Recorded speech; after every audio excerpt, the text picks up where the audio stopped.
93.5. 06 21 91 16, mesdames et messieurs, bonjour, c'est le numéro de la tribune des auditeurs, votre mur des lamentations. Voilà, nous démarrons avec un léger retard dû au fait que nous sommes en train de tout faire de manière technique pour recevoir notre invité de tout à l'heure. Fridolin Vemessa sera avec nous dans ce studio dans 15 petites minutes. J'espère que vous êtes bien installés et confortablement assis. Il y a le Big C qui a la technique et au micro, c'est moi-même, Patrick. J'espère que vous également, vous êtes en forme pour commencer cette émission. Beaucoup d'auditeurs nous appellent déjà, ils veulent réagir, donc le téléphone est ouvert. On va donc dans cette émission évoquer les questions d'éducation. On va accorder du temps à notre invité, M. Fridolin Vemessa, à qui vous allez aussi, pourquoi pas, poser toutes vos questions concernant l'APE, concernant les frais supplémentaires qui sont payés dans les établissements. Il est la personne la mieux indiquée pour répondre puisqu'il est le président du syndicat de l'éducation nationale. Un auditeur au bout du fil. Allô? Oui, allô, monsieur Côté, comment vous allez? Bonjour, ça va très bien, merci. Qu'est-ce qui vous turlupine? Ouais, mais vous aviez dit la dernière fois qu'une fois au niveau de l'ingénierie qu'on pouvait appeler. Je l'ai fait et je n'ai pas été pris. Non, mais là, c'est différent. Là, je viens de vous expliquer que nous sommes en train de mettre en œuvre, nous sommes en train de mettre, préparer techniquement. Parce que, moi, voilà. je suis votre logique. C'est vous-même qui avez dit ça et puis moi, je l'ai fait. Mais le contexte y est différent. Le contexte est différent. D'accord, j'ai compris. Bon, écoutez, déjà, j'espère que comme M. Fridolin Vemessa sera là, il ne faut pas oublier, M. Patrick, vous avez promis un invité pour parler du nouveau code du travail, si je ne me trompe pas. Vous vous souvenez, là? On n'a pas pu joindre l'invité, malheureusement, par rapport à son calendrier. Oui, le monsieur Fridolin, c'est un syndicaliste, donc il peut s'y connaître un peu. On peut en profiter. Bon, on verra bien quand il sera là. En tout cas, les questions porteront surtout sur ce qu'il aura dit et peut-être sur d'autres questions, puisque c'est un spécialiste de la question, des questions éducatives. D'accord. Ok, bon, écoute, pour le reste, je reviendrai, pas de souci. D'accord. Vous avez vu l'interview du président Ali Bongo Ondimba ce matin. Vous avez découvert dans le quotidien L'Union cette interview d'Ali Bongo Ondimba qui s'est exprimé à cœur ouvert. Il a dit des choses quand même qui touchent. On va prendre un auditeur. Allô? Oui, allô, monsieur Patrick, bonjour. Bonjour.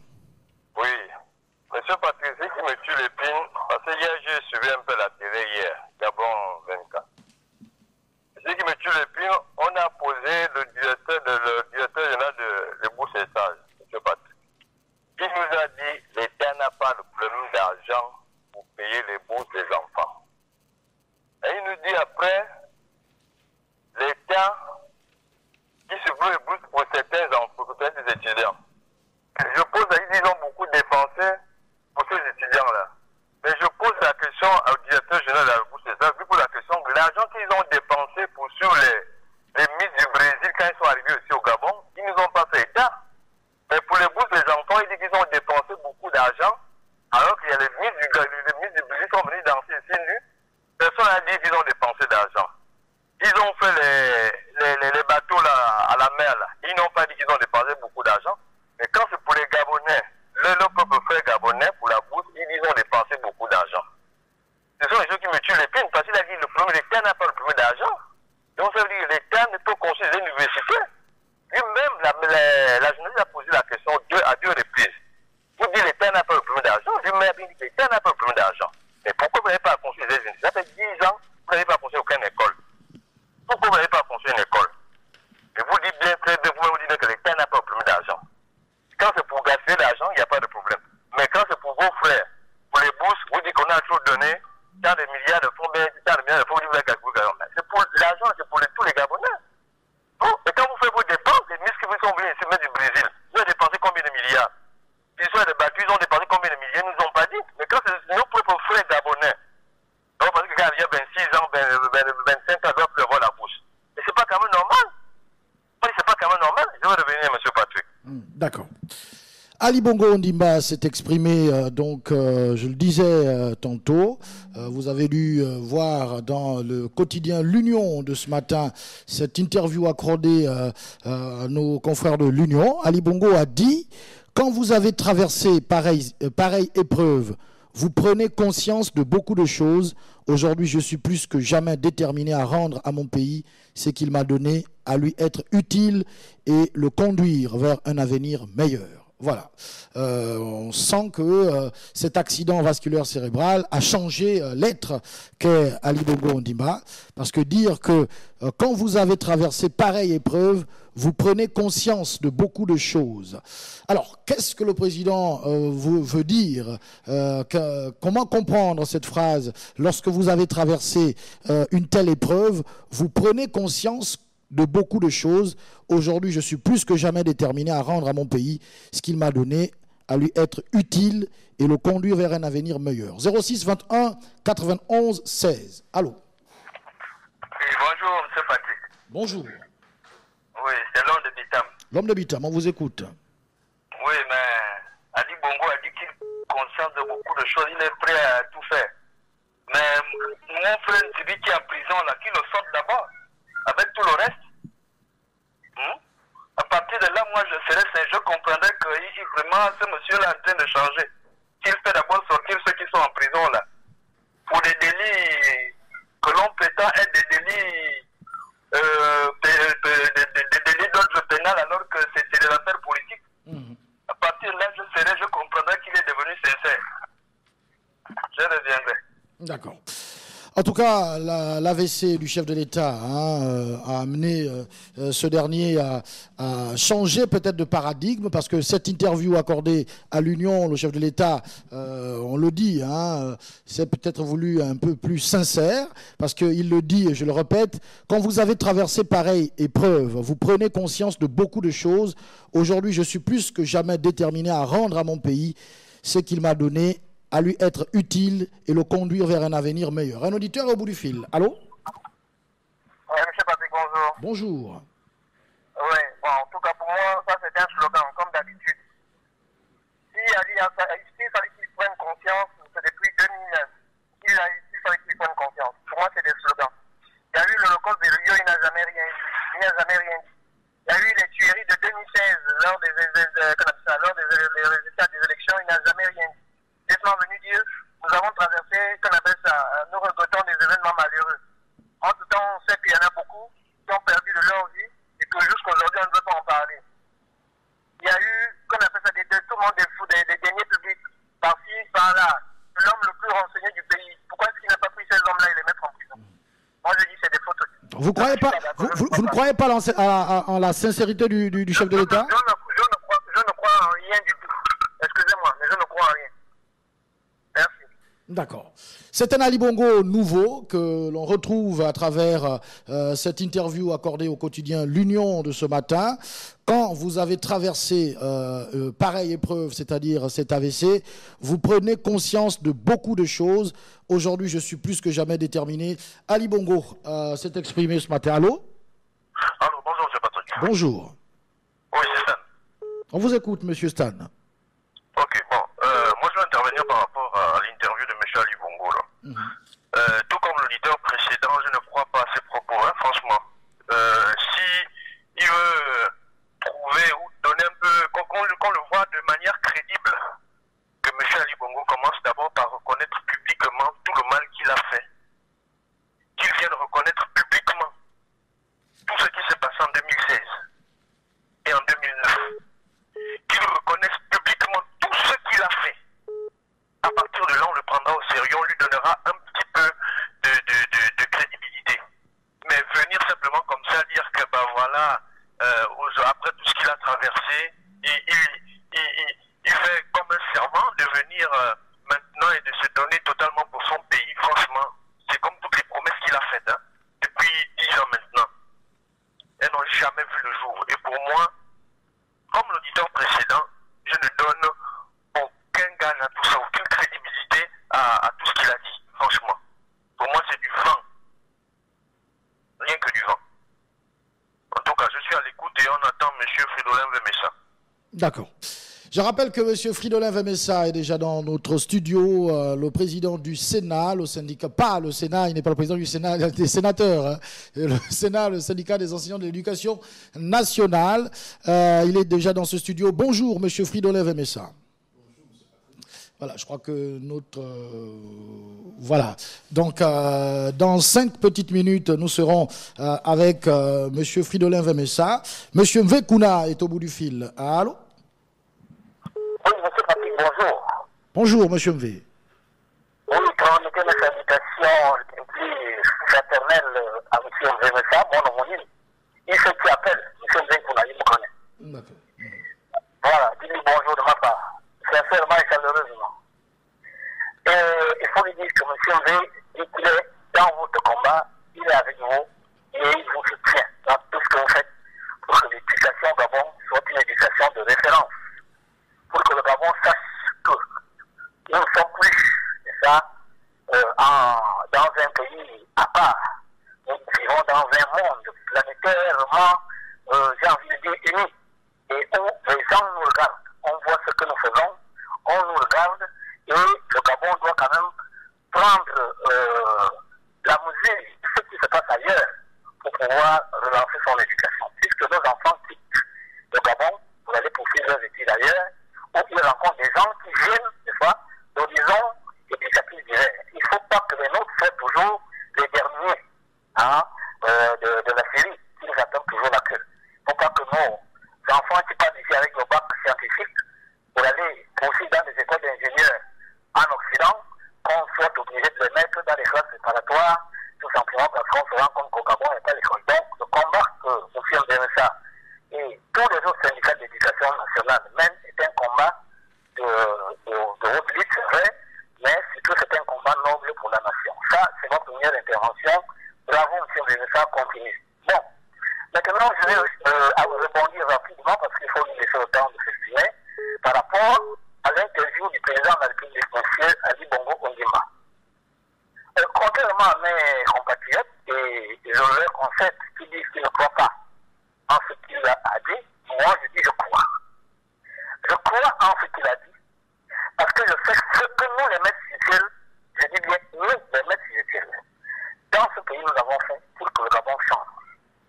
Et si aujourd'hui M. Ali Bongo vient reconnaître que maintenant il va changer, il a compris quelque chose.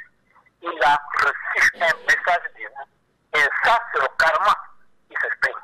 Donc, qu'il prenne réellement ça, des vraies décisions, des bonnes décisions pour un destin lumineux, un destin reluisant pour ce Gabon que l'Éternel, le Dieu d'amour, de justice et de compassion a mis entre ses mains.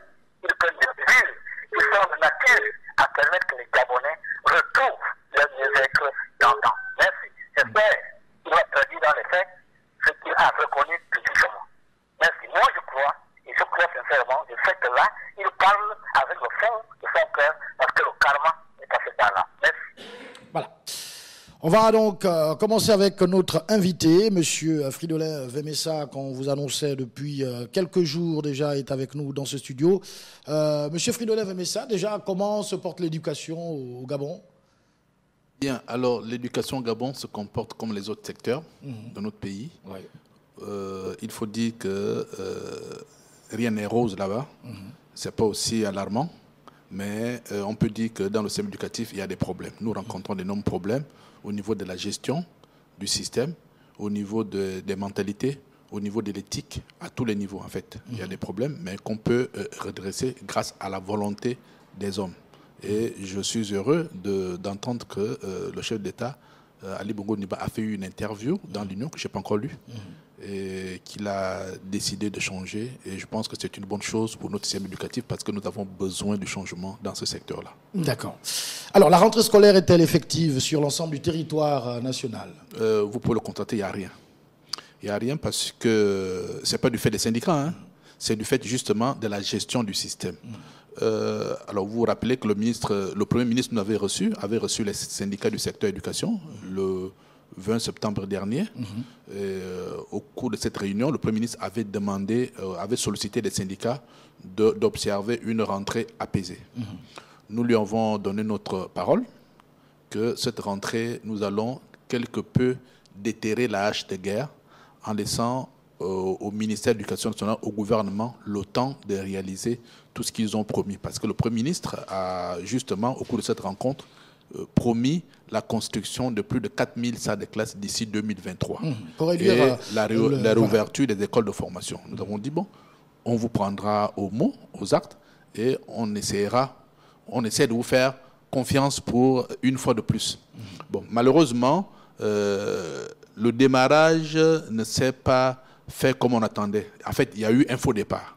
Le faux départ est dû au fait que le ministre de l'Éducation nationale a pris sur lui la responsabilité de prononcer les nominations dans ce secteur-là en dehors du cadre habituel. On va y arriver. Donc c'est ce qui a déclenché effectivement ces errements-là. Parce qu'aujourd'hui, vous pouvez aller dans le primaire, la passation des services n'a pas encore eu lieu parce que justement le ministre...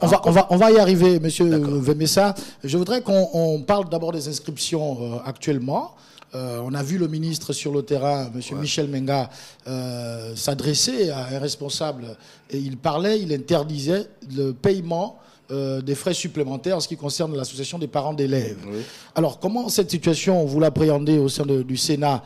Parce que beaucoup de parents nous appellent ici et disent, pourtant le ministre a dit qu'on ne paye plus tout cela, il y a juste la mutuelle à payer au secondaire 10 000 francs, et dans cette mutuelle, il y a déjà l'association des parents d'élèves comprise à l'intérieur. Comment comprendre tous ces dysfonctionnements et des disparités dans chaque établissement? Non, il faut restituer les faits.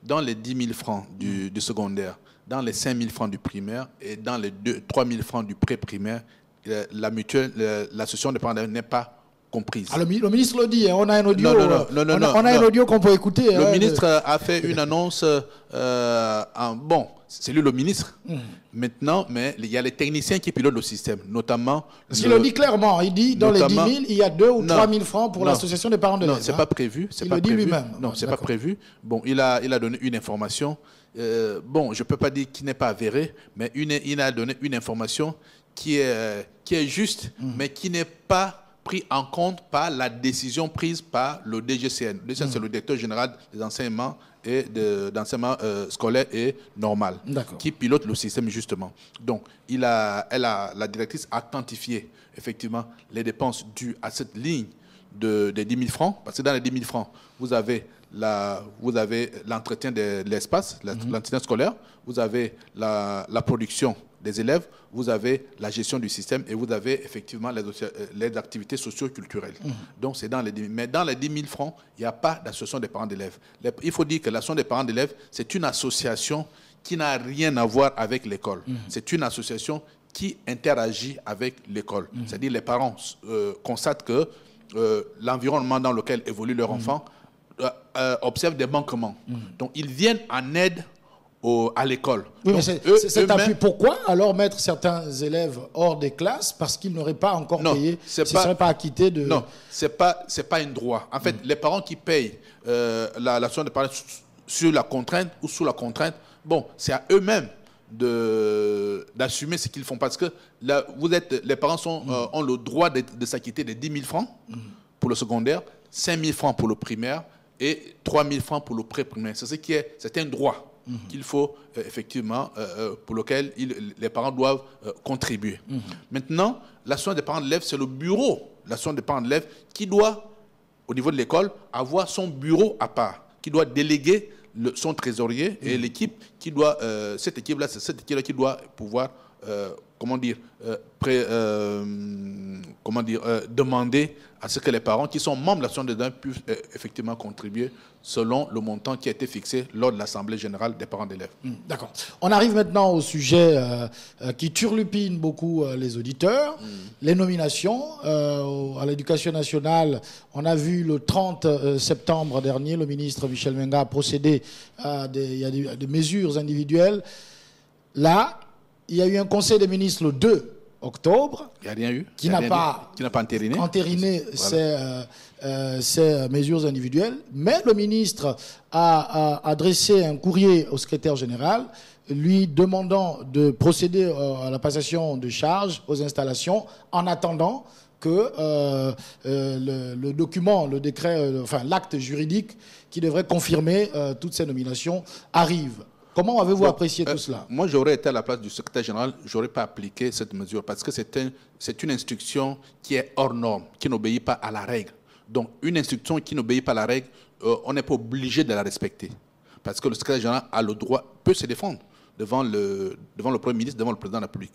Pour dire que l'ordre que le ministre m'a donné, subordination. Non. Il est dit que lorsque, dans le code de déontologie, dans le statut général des fonctionnaires, lorsqu'un chef hiérarchique vous donne un ordre qui ne cadre pas avec la norme, vous êtes libre de la refuser, d'appliquer cet ordre-là. Donc, je pense que... on a vu des installations déjà, hein, des passations. Oui, ces passations sont faites dans le... Comment dire, pas dans les règles. Parce que vous savez, aujourd'hui, je n'ai rien contre ceux qui ont été promus à différents postes, parce qu'à l'intérieur, nous avons nos sœurs, nous avons nos filles, nous avons nos frères, et dans les entrants comme dans les sortants. Mais ce que nous disons, c'est que les nominations doivent se faire dans les règles, pour permettre à celui qui arrive d'avoir un pouvoir affirmé. Parce qu'aujourd'hui, ceux qui sont là n'ont pas de pouvoir, ils ont le demi-pouvoir. Parce qu'aujourd'hui, ils ne peuvent pas engager quoi que ce soit. Parce que le cachet qu'ils vont mettre n'aura pas de valeur. Parce qu'il va leur manquer un acte. C'est le décret de nomination, c'est l'attestation de nomination, qui authentifie que tel responsable est effectivement proviseur de tel lycée. Mais ça va arriver puisqu'il dit en attendant que l'acte juridique formalisant ces mesures individuelles soit établi par le chef de l'État. Il a évolué hors la loi. Là, le ministre, sur cet aspect, a été hors la loi. Parce qu'un décret, vous ne pouvez pas dire que le président, j'attends que le président nomme ou bien décide après ce que moi j'ai décidé. Non, ce n'est pas le ministre qui décide. La seule personnalité qui a le pouvoir de nomination dans ce pays, c'est le chef de l'État. C'est ce que lui confère la Constitution. Donc, c'est le président qui nomme. Donc, à des postes de responsabilité, des hauts fonctionnaires. Donc, il le fait en conseil des ministres, où il peut prendre un décret de manière expresse. Donc, c'est la question du Sénat. Le Sénat dit, le document qui a été publié dans l'Union, est-ce un arrêté? Est-ce une décision? Est-ce un décret présidentiel?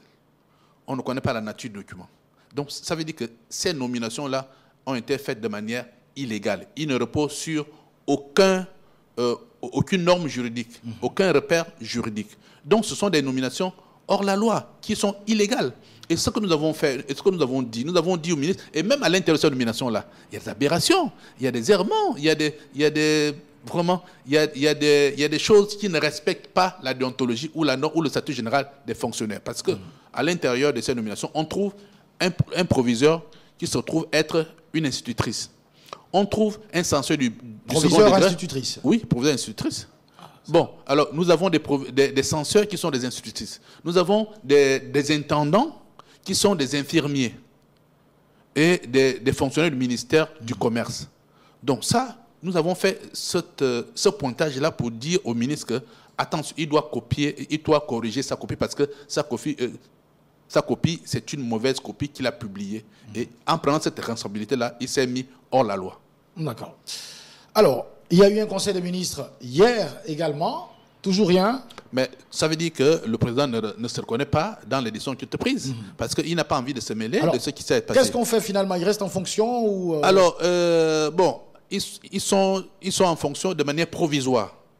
Parce que là, ils sont dans le provisoire en attendant que le président, enfin, puisse entériner leur nomination. Parce que si ce n'est pas fait, ça veut dire que tout ce qu'ils vont faire là sera fait de manière illégale, ne va pas se reposer sur la norme, sur la loi.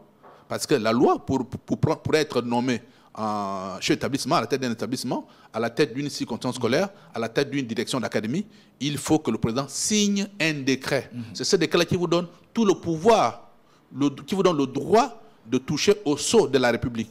Parce que le cachet qu'ils utilisent, c'est le cachet de la République, qui a le sceau de la République. Donc, ils ne peuvent pas l'utiliser dans les circonstances actuelles parce qu'ils sont dans le faux, ils sont dans le provisoire. Et le provisoire ne peut pas, effectivement, diriger une institution. Est-ce que vous les reconnaissez comme proviseurs, comme censeurs au niveau du Sénat? Non, nous disons qu'ils sont là de manière provisoire. Nous reconnaissons ceux qui sont partis parce qu'ils ont un acte.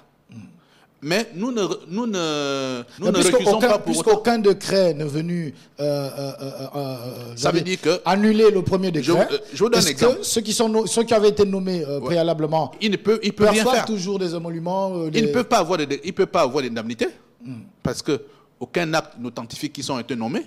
Il ne peut pas engager de crédit au stade actuel parce qu'il ne peut pas être ordonnateur de crédit. Parce que pour être ordonnateur de crédit, il faut un acte juridique qui atteste que vous êtes effectivement nommé proviseur avec un décret de nomination. Donc, ils ne peuvent rien faire. Donc, ce sont leurs collègues partants à qui ils vont solliciter effectivement la gentillesse de venir effectivement signer sur les budgets, les avances de budget qui sont en train d'être mis en place maintenant. En début d'émission, vous nous disiez que cette situation, cet imbroglio, participe, n'est-ce pas, à bloquer un tout petit peu le démarrage effectif des cours dans plusieurs établissements. Oui, mais puisqu'il y a eu des résistances, il y a encore des résistances, il y a des gens qui ne veulent pas partir, qui exigent à ce que, parce que pour être relevé des fonctions, il faudrait que parallélisme de forme oblige. Lorsque vous avez été nommé par décret, vous devez être relevé de vos fonctions par décret présidentiel. Donc, c'est ce parallélisme de forme-là que les sortants demandent que le ministre puisse leur présenter un décret signé du président de la République. Il y a certains établissements qui ont commencé, qui ont déjà démarré. Oui. On aura une école à 2 vitesses. Nous le savons, même au primaire, les directeurs d'école qui ont été nommés dans les règles, on leur a demandé de ne pas prendre du service. On ne sait pas pourquoi. Ça fait 3 semaines que l'école a commencé, mais vous voyez, les enfants y vont, mais il n'y a pas d'enseignement systématique qui sont dispensés aux élèves. Alors, qu'est-ce qu'il faille faire maintenant? Mais nous avons proposé, nous avons saisi le Premier ministre, nous avons saisi le Premier ministre, qui est le chef du ministre de l'Éducation nationale, en lui demandant effectivement de corriger le tir, de faire en sorte que les nominations soient faites dans les règles, et de corriger toutes les erreurs qui ont été identifiées dans la copie qui a été publiée dans l'Union. Donc c'est ce que vous attendez actuellement? C'est ce que nous attendons, puisque le Premier ministre a été saisi, ça fait 1 semaine, mais nous attendons que le Premier ministre réagisse en notre faveur. Et même certains intéressés ont introduit des recours au niveau du Conseil d'État. Nous attendons également de ce côté-là. D'accord. 06 21 91 16, nous sommes en compagnie de M. Fridolin Vemessa. Le téléphone est désormais ouvert parce que depuis un moment, les auditeurs nous appellent. Ils veulent réagir. Les questions d'éducation intéressent énormément les populations. Allô? Oui, allô, monsieur Patrick, bonjour. Bonjour. Bonjour à monsieur Vemessa. Bonjour. En fait, j'ai une question pour lui. Quelqu'un qui n'a aucune notion pédagogique, aucune base pédagogique, peut-il être nommé chef d'un établissement scolaire? C'est la question que je pose. Merci. Voilà, question assez laconique. Monsieur Vemessa va vous répondre. Monsieur Narcisse. Alors, le pouvoir de nomination incombe au chef de l'État, qui nomme sur proposition du ministre. Bon, le ministre ne connaissant pas tout le monde, donc il y a une liste d'aptitudes. Logiquement, on doit avoir une liste d'aptitudes des gens qui sont proposés à des postes de responsabilité. Et on doit avoir le CV de chaque candidat. En fait, c'est ce qui est prévu. Mais malheureusement, les nominations se font à la va-vite. Et nous sommes le seul ministère où chaque ministre a le droit de nomination. Le seul ministère où chaque ministre peut nommer quelqu'un. Et c'est ce qui se passe actuellement. Parce que toutes les nominations qui sont sorties le 30 septembre dernier ont été faites par plusieurs hommes politiques. Chacun a mis son client, son militant, son parent, sa soeur, sa fille. Et on a assisté à des situations telles que décriées par l'auditeur qui vient d'appeler. Parce que ne peut être chef d'établissement que quelqu'un qui était formé au niveau de la gestion administrative, au niveau de la gestion pédagogique. Donc c'est celui-là qui doit être à la tête des établissements. Mieux, le Sénat avait même proposé la création d'un corps de chefs d'établissement. Ce sont des personnes, des enseignants, qui devraient suivre une formation spécifique pour être nommés proviseurs ou directeurs d'école. Donc cette proposition a été faite lors des États généraux et lors de la task force, mais nous attendons simplement que cette proposition soit prise en compte par l'autorité. Nous avons eu un grand débat dans cette émission concernant l'éducation. Les auditeurs vont vous poser toutes les questions. N'hésitez pas, hein, oui, Monsieur Fridolin est déjà là. Il va répondre à toutes vos questions. À toutes Allô? les questions. Allô? Voilà, posez votre question assez laconique, hein, soyez concis pour qu'on puisse prendre plusieurs auditeurs. Oui, non, moi je vais un peu dans la logique de M. Spidola. D'abord, c'est d'abord de vous dire que lorsque vous faites une telle émission, je ne comprends pas pourquoi on n'a appelé qu'un seul syndicat. On aurait pu appeler à la fois le syndicat dont est responsable M. Spidola et par la suite appeler la CONACICET. Est-ce que vous avez appelé la CONACICET et ils ont refusé de participer à l'émission? Parce que moi, par rapport à M. Venita, bon, je le vois un peu comme quelqu'un de très ambigu et quelqu'un qui a souvent des positions dont je ne comprends pas très bien. Il dit tout à l'heure que le président de la République est le seul responsable, celui qui a le pouvoir de décision, et puis il fustige l'attitude du ministre. Ben, comment ça fonctionne? Je crois que le ministre fait des propositions au Premier ministre, le Premier ministre les soumet au président de la République, et le président de la République valide la proposition. Donc je voudrais que M. Venita soit clair. La responsabilité se situe au niveau du ministre ou au niveau du président de la République ou au niveau du Premier ministre. Bon, alors le ministre ne peut pas prendre sur lui la responsabilité de publier des nominations. Il n'a pas ce pouvoir-là. Le ministre fait des propositions qu'il soumet au Premier ministre et qui, lui, effectivement, porte les nominations et les amène en conseil des ministres pour être entériné. Effectivement, le chef de l'État a le droit de regarder le profil de chaque fonctionnaire qui est proposé à un poste de responsabilité. Ça, c'est la responsabilité du chef de l'État. Donc, le ministre ne peut pas prendre sur lui la responsabilité de publier un document qui n'est pas encore arrivé sur la table du président de la République. Il n'a pas le droit. Il n'a pas cette prérogative-là. Donc, il fait des propositions parce que c'est lui le technicien, parce que le ministre s'entoure des différents chefs de services de direction de son ministère. Il propose des fonctionnaires à des postes de responsabilité en fonction de leur profil, en fonction de leurs compétences. Ces propositions-là sont relayées au niveau du Premier ministre qui prend toutes ces propositions-là et les amène en Conseil des ministres pour que le président, effectivement, en dernier ressort, puisse vérifier, effectivement, de la compétence et du profil de chaque agent. Il peut récuser un agent au profit de l'autre. C'est le droit du président. Mais le ministre ne peut pas, en l'absence de l'accord du président, publier un document qu'il va ensuite soumettre à la pression du président. On ne peut pas voir ça. Un subordonné qui décide à la place du chef. On n'a jamais vu ça. Voilà.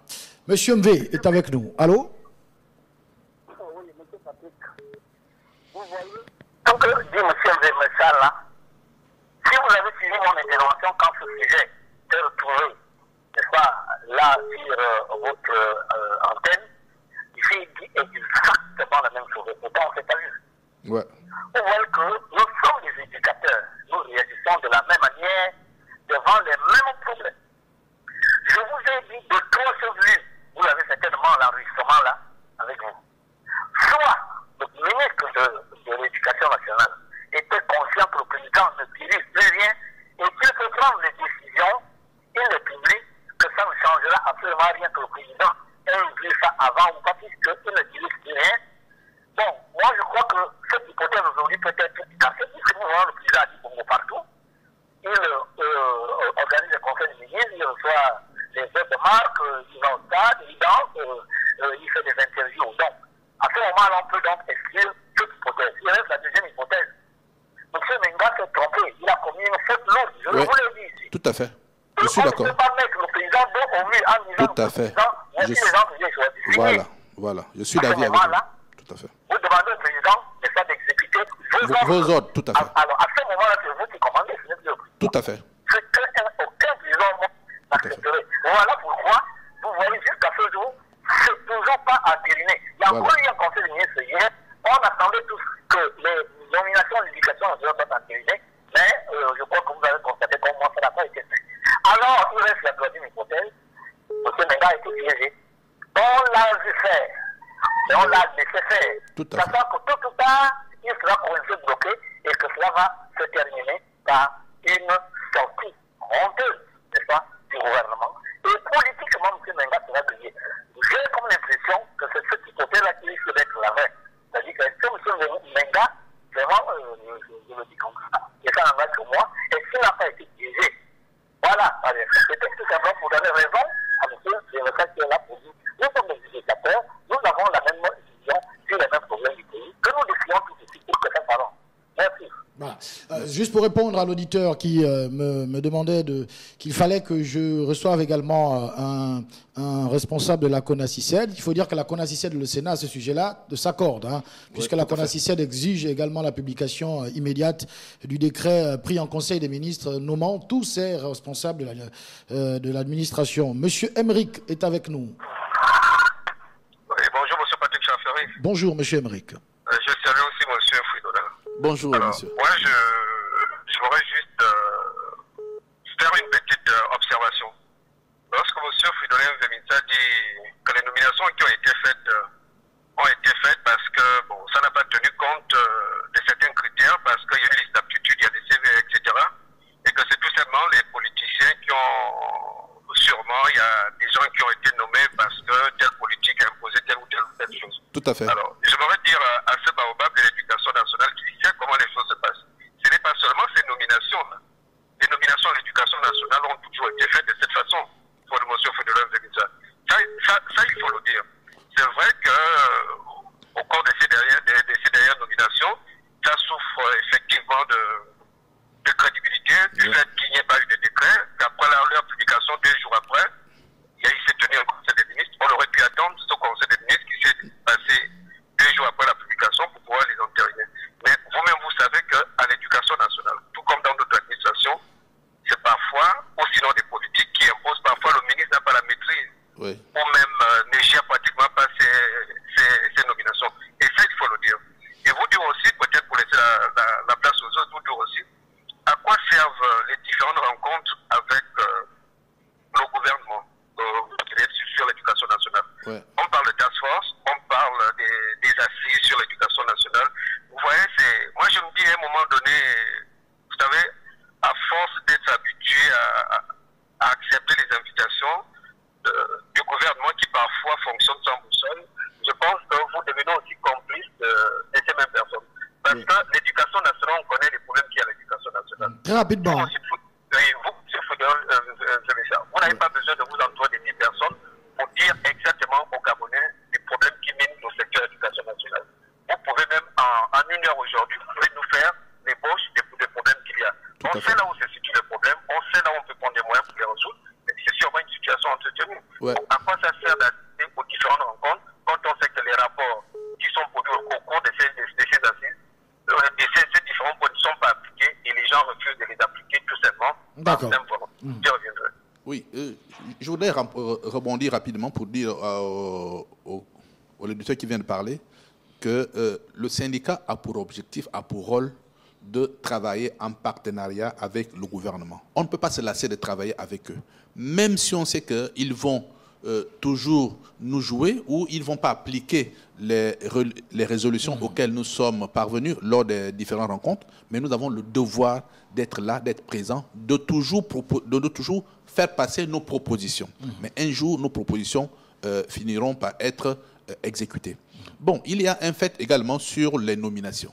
Je pense que nous savons que les nominations à l'éducation nationale sont faites par tous les hommes politiques. Je le dis bien, tous les hommes politiques. Mais ce qui s'est passé cette année n'a jamais été fait. Nous n'avons jamais observé. Nous n'avons jamais observé qu'une institutrice a été nommée proviseur. On n'a jamais observé qu'un instituteur a été nommé censeur du second degré. On n'a jamais observé qu'une infirmière a été nommée intendant. On n'a jamais observé qu'un agent du ministère du Commerce a été nommé intendant dans un lycée. Bon, nous n'avons jamais observé que des fonctionnaires d'autres ministères sont nommés au ministère de l'Éducation nationale alors qu'ils n'ont pas le profil requis. Bon, nous avons vu un cafouillage où une personne est relevée de ses fonctions et maintenue à un poste, où une personne cumule 2 nominations, où une personne qui n'a pas de profil est nommée à un poste de responsabilité. Donc, cette année, vraiment, c'était un cafouillage. Ça n'a pas été fait à la va-vite quand même. Ça a été fait à la va-vite, justement. C'est justement pourquoi nous disons que le Miss Manga a été piégé. L'hypothèse 3 le précédent auditeur. Voilà, il a été piégé parce que chaque homme politique, j'affirme et je maintiens ce que je dis, ça a été fait par les hommes politiques. Chaque homme politique a voulu mettre parce que le ministère de l'Éducation, c'est un grand ministère où il où il y a des postes. Donc, plus de 300 nominations, plus de 1000 nominations. Ouais, chaque ministre a envie de mettre à un poste. Parce qu'en prévision des élections futures, en prévision des situations politiques, un client, un militant de son parti, ou un voisin, un cousin du village, parce qu'il espère un soutien lorsqu'il va se présenter aux élections présidentielles ou aux élections législatives. Donc, ce sont des calculs politiques. Et ça a un coût. Parce que ça tire le système vers le bas. Nommer des gens qui n'ont pas de profit, qui n'ont pas de compétences requises, tire le système vers le bas. Et c'est ce que nous dénonçons. Et c'est ce que le Sénat dénonce avec les autres syndicats. Parce qu'aujourd'hui, tous les syndicats sont unanimes pour dire au ministre que ces nominations-là ne valent pas d'être publiées. On doit revoir la copie parce que cette copie-là est sale. Précisez quand même que depuis le 30 septembre, il y a eu 2 conseils des ministres qui n'ont pas. Mais le chef d'État ne peut pas entériner, et je parie que le chef d'État ne va pas entériner cette décision, parce qu'on ne peut pas mettre un chef sur le fait accompli. Le chef d'État, c'est le président de la République. C'est lui qui décide. Mais le ministre ne peut pas décider à sa place et lui dire voilà ce que j'ai décidé, entériner. Ça ne peut pas se faire. Ça ne peut pas. Et il ne va pas en tenir ça, il ne va pas en tenir compte. Ces gens-là vont rester en poste jusqu'à l'année prochaine, jusqu'à ce qu'ils soient reconfirmés lors d'un conseil de ministres de l'année scolaire 2020-2021. Cette année-là, ils ne peuvent pas être confirmés. Par qui? Allô? Allô? Monsieur Kassou, bonjour. Bonjour. Monsieur Moukokombaka. Monsieur Moukokombaka, on vous écoute. Ah, c'est un grand auditeur. Bon, moi j'ai envie de dire que la Bible nous dit que l'humilité précède la gloire. Si le président de la République a fait cette déclaration qui est dans la presse aujourd'hui, comme on dit, c'était parce qu'il reconnaît. Mais reconnaître, c'est de dire clairement que j'ai échoué. Là, le monsieur Fridolin est en train de nous faire un détail sur l'éducation. Mais l'échec du président passe aussi par là. Passe aussi par toutes ces nominations où quelqu'un part de l'école de Néant comme simple enseignant à censeur. C'est déplaisant. Tout à fait. Si le président veut bien faire, il commence lui-même par reconnaître qu'il n'a pas sa place là, que les Gabonais ne l'ont pas choisi, que les gens qui l'entourent ne sont pas ceux choisis par les Gabonais. Parce que le changement de ce pays va commencer par là. Ça va nous amener à ne pas retomber dans ce qu'on vit actuellement. À cause du président de la République, l'administration gabonaise est au sol. Et celui qui nomme ses amis qui font tout ce désordre. Merci. Merci beaucoup. Monsieur Fridolin Vemessa, beaucoup d'auditeurs également nous appelaient pour parler de... en ce qui concerne les inscriptions, on exigeait, par exemple, dans certains établissements, le paiement de la craie. Ouais. Les élèves devraient venir avec des paquets de craie achetés au sein de l'établissement. Alors, les tenues de sport, exactement, beaucoup se plaignent ici dans cette émission. Vous savez, lorsqu'on est chef, le chef doit faire ce qu'il dit, doit être rigoureux dans la gestion des hommes. Lorsque vous donnez un ordre, un collaborateur ne doit pas revenir sur votre décision. Parce que lorsque le ministre fait le tour des établissements, il constate que certains chefs d'établissement ne respectent pas ses instructions, qu'est-ce qu'on fait? On suspend. On relève le collaborateur de ses responsabilités. On le suspend. On prend une mesure conservatoire pour cet enseignant-là ou pour cet établissement-là qui n'a pas respecté les instructions. Le ministre, il est complice de ce qui se passe. Il sait, il est passé dans un établissement où les directeurs ou les chefs d'établissement prennent 63 000 aux parents d'élèves, 50 000, 40 000. Bon, le syndicat a beau crier, demander aux parents de ne pas payer, de s'arrêter qu'aux 10 000 qui sont exigés. Mais les parents vont dire, on va encore faire comment? Ils vont s'acquitter, malgré que le syndicat a dit ne payez pas. Mais le syndicat dit, ce qu'on vous exige en plus est considéré comme du vol. Parce que lorsqu'on vous exige une rame de papier, mais le parent d'élève, ce n'est pas à lui d'apporter une rame de papier, puisque vous allez vous acquitter des frais d'association des parents d'élèves. Donc vous avez déjà contribué au niveau de l'APE. Vous ne pouvez plus amener une rame de papier à l'école. Vous ne pouvez plus amener papier hygiénique à l'école. Vous ne pouvez plus amener de la craie à l'école. Parce que la note circulaire du 23 juillet est assez claire. Hein. Frais d'écolage primaire gratuit, pré-primaire gratuit, primaire gratuit, secondaire général et technique gratuit, mutuelle et activités socio-éducatives. Pré-primaire 3 000 francs, oui. Primaire 5 000 francs et secondaire général et technique 10 000 francs. Oui. Au-delà de tout cela, ça devient autre chose maintenant. C'est considéré comme du vol, comme l'arnaque. Comme de l'escroquerie. Alors les parents vous écoutent et ils réagissent. Mais qu'est-ce que vous leur dites? Je dis aux parents de ne pas payer. Moi j'ai mon fils qui est dans une structure privée. Il y a un auditeur au bout du fil. Allô? Allô? Oui. Bonjour. Bonjour, monsieur Franck. Oui, bonjour monsieur Patrick et bonjour à monsieur le chef des syndicalistes là. Bonjour. Bon, moi j'appelle c'est pour le problème du ministre de l'Éducation nationale. Monsieur Michel Mingamé, on était ancien ministre de l'Éducation nationale à l'époque de Bongo Père. Oui. Si on s'en souvient bien. 2006. Il y a eu un énorme détournement d'argent, de milliards de francs CFA qui sont pas. Une personne comme ça qui a déjà détourné des milliards, on l'appelle encore aux commandes de cette même institution. Mais lui-même, il n'a pas réfléchi que c'était un piège qu'on voulait le poser là. Voilà maintenant il est tombé dans le piège est en train de se refermer sur lui-même. Ça ne m'étonnerait pas que demain après-demain, on dira aussi qu'il est allé en prison pour des détournements, pour des nominations, vraiment, on dirait des nominations effectives, pour tout ça là, en fait. En résumé, c'est pour dire que même quand il était passé dans les établissements pour faire comprendre qu'il n'acceptait pas que les parents payaient plus qu'ils ne devraient, mais le ministre lui-même, il sait toute la magouille qui se passe dans le système éducatif gabonais. Tout à fait. Il est ministre d'éducation nationale bien avant. Et quand il vient pour dire, oh, je ne suis pas d'accord avec ça, mais c'est du gros n'importe quoi. Il est conscient. Il sait ce qui se passe. Qu'est-ce qu'il ne dit pas que c'est lui-même aussi qui est dans le fond, on va dire en surface, il dit autre chose, mais étant immergé, il dit autre chose. Mais enfin, tout ça c'est une magouille, il est complice de tout ce qui se passe là. Et ça s'entend, d'ici peu, vous allez entendre un bon matin remis à sa fonction d'origine. C'est tout clair. Le président n'a pas statué dessus lors du premier conseil, lors du deuxième conseil des ministres. Et ça veut dire ce que ça veut dire. Lui-même va se refermer dans son piège. Ça, il n'y a rien à dire là-dessus. Voilà. Un autre auditeur est déjà en ligne. Allô? Allô, bonjour, monsieur Patrick. Bonjour. Bien, excusez-moi, je vais juste dire à monsieur Fridolin, sincèrement, hein, moi je dis, je pense. Moi, je vous entends parler parce que vous êtes vraiment dans les antennes de Gabon News. Mais si vous étiez ailleurs, je n'allais pas prêter attention à vous. Parce que tout ce que vous êtes en train de dire, c'est vrai, c'est bien. Vous dites que vous êtes condamné à travailler toujours avec le gouvernement.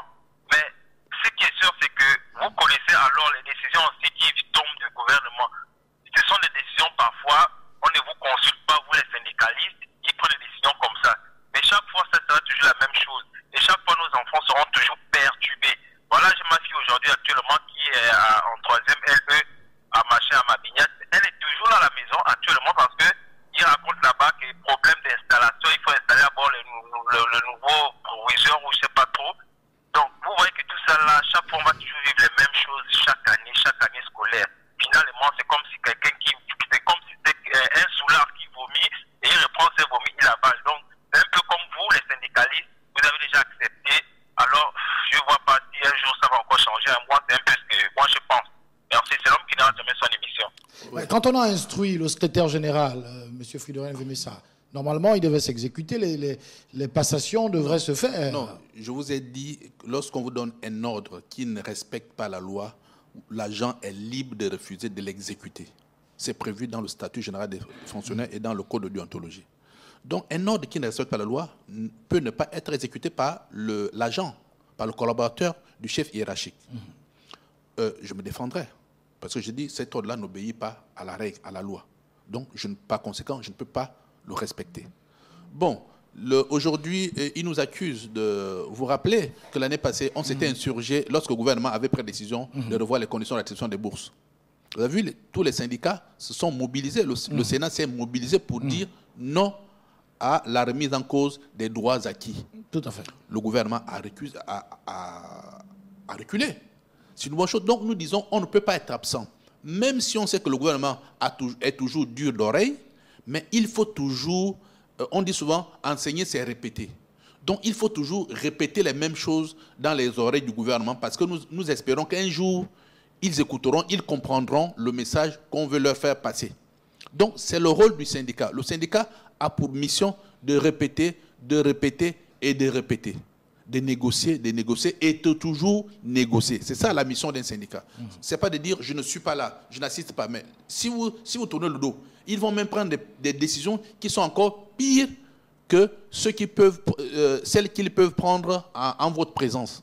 Donc c'est pourquoi on dit vaut mieux être là pour empêcher qu'on aille dans le chaos. Parce que si on n'est pas là, si on est absent, ben, ils vont décider en toute âme et conscience, sans nous. Sans opposition. Or, il faudrait que lorsque le gouvernement est appelé à décider sur une question, que les syndicats leur fassent une contre-proposition qui peut anéantir ou bien qui peut atténuer l'effet négatif de la mesure qu'ils veulent prendre. Nous sommes le mercredi 16 octobre. Les cours n'ont pas toujours démarré. Mais ils sont conscients. Alors, c'est quoi finalement, qu'est-ce qu'il y a eu de faire maintenant? Parce que est-ce que chacun reste dans sa position? Non, nous pensons que lorsqu'on s'est trompé, on doit avoir l'humilité de reconnaître. Parce qu'il y a les élèves qui attendent. Voilà, on a le droit de se reconnaître, de se dire on s'est trompé, on recule et on réajuste. Ce que nous disons, c'est que nous n'avons rien contre ceux qui ont été nommés. Parce que parmi eux, il y a des compétents. Parmi les agents promis, il y a aussi les incompétents. Il y a aussi ceux qui ont la moralité douteuse.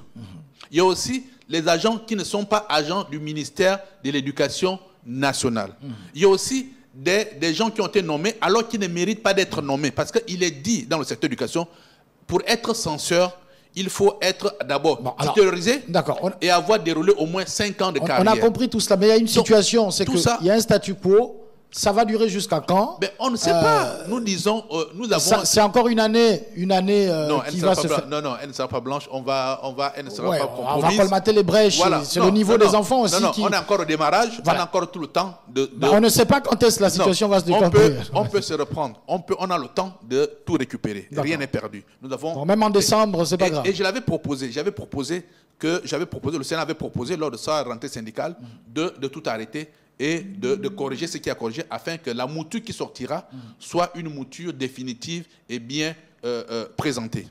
Or, ils n'ont pas écouté. Le ministre a forcé, a fait le forcing dans les installations qui sont des installations illégales. D'accord. Donc, nous pensons le temps qui perd, c'est à leur dépens, parce que nous avons déjà perdu 1 mois. Parce que nous sommes à 3 semaines, les cours n'ont pas repris, et nous voulons que les choses aillent. Donc le ministre doit avoir l'humilité d'aller vers le président, le chef du gouvernement pour lui dire ma copie est une mauvaise copie, il faut la revoir. On la revoit avec tous les techniciens qui ont le droit de corriger ces copies en enlevant des gens qui ne doivent pas être là. Allô? Oui, M. Patrick, c'est Stan qui revient. D'accord, on vous écoute. Oui, moi j'ai une question à poser à M. Fridolin Mbemessa. Monsieur Mbemessa, s'il vous plaît, dites-moi, est-ce que lorsque le ministre de l'Éducation nationale fait des propositions au Premier ministre concernant les chefs d'établissement, lui-même ne s'assure pas d'abord du profil des personnes qu'il propose?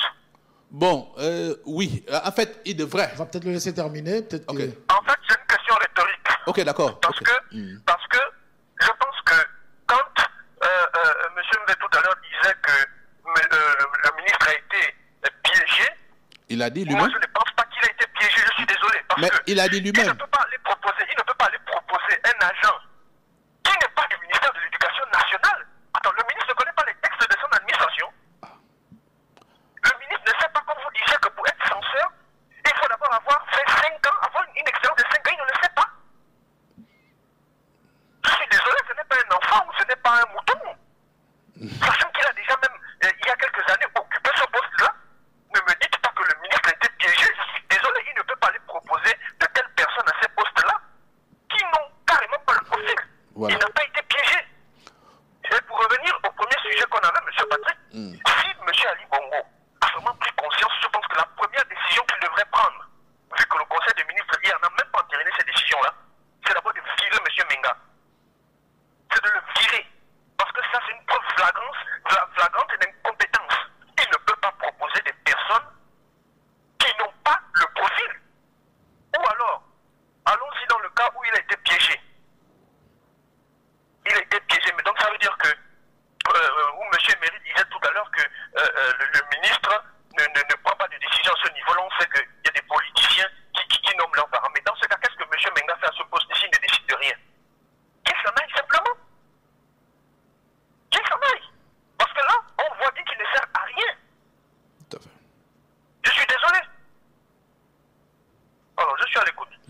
Bien, alors, donc, je pense que le ministre, nous avons écouté le ministre dès l'application de ces nominations. Lorsque les syndicats ont commencé à réagir, le ministre, au cours devant la presse, a déclaré officiellement qu'il ne se connaît pas totalement dans les noms qui ont été publiés dans l'Union. Il ne se connaît pas dans la mouture qui est son nom. Lui-même l'a dit à la presse. Bon, donc, on le prend au mot. S'il a été piégé ou s'il ne se connaît pas dans la mouture qui a été publiée dans l'Union, ben, c'est pourquoi on lui demande de revoir la copie, de corriger les erreurs qu'il a corrigées. Il a demandé au secrétaire général de procéder aux installations. Non, les installations ne peuvent pas venir dans ces conditions parce qu'on peut pas installer une infirmière intendant. Le secrétaire général ne peut pas installer une infirmière comme intendant dans un lycée. Il précise, il dit compte tenu du retard déjà accusé et de l'exigence de rendre effectif le début des cours, voilà. Non, la suite, il dit quoi la suite? Alors c'était le lundi 7 octobre 2009. Il me paraît impératif d'inscrire cette activité du vendredi 4 au samedi 5 octobre 2019. J'attache du prix à l'exécution de la présente instruction. La note dit quoi au début? Parce qu'il y a quelque chose qui est dit au début. Alors au début, il dit, suite à la décision du président de la République, conformément à ses prérogatives constitutionnelles, de confirmer ou de promouvoir plusieurs compatriotes à des postes de responsabilité administrative et pédagogique dans le ministère dont j'ai la charge, ainsi qu'il en a été rendu public par voie de presse le lundi 30 septembre 2019, je vous instruis, en attendant que l'acte juridique formalisant ces mesures individuelles soit établi par le chef de l'État. Il ne peut pas dire en attendant que le chef d'État décide, entérine. Il ne peut pas dire ça. Un ministre ne peut pas dire ça. Un ministre exécute l'édition du chef de l'État. Parce que la note elle-même montre que le ministre est en porte-à-faux, a commis une faute grave lorsqu'il écrit comme ça. Parce que lorsqu'il dit en attendant qu'un acte soit pris par le chef de l'État, le chef agit et te donne l'instruction d'appliquer. Donc il ne peut pas dire ça. Donc là, c'est une faute grave que le ministre a eu à commettre. Allô? Oui, alors, monsieur Patrick, bonjour. Bonjour. Bonjour, monsieur le ministre, bonjour. Bonjour, monsieur Messa. Messa. Pas Messa. Messa, oui. Voilà, Messa. Vous voyez, quand je vous dis souvent ici que ici, c'est un problème de respect.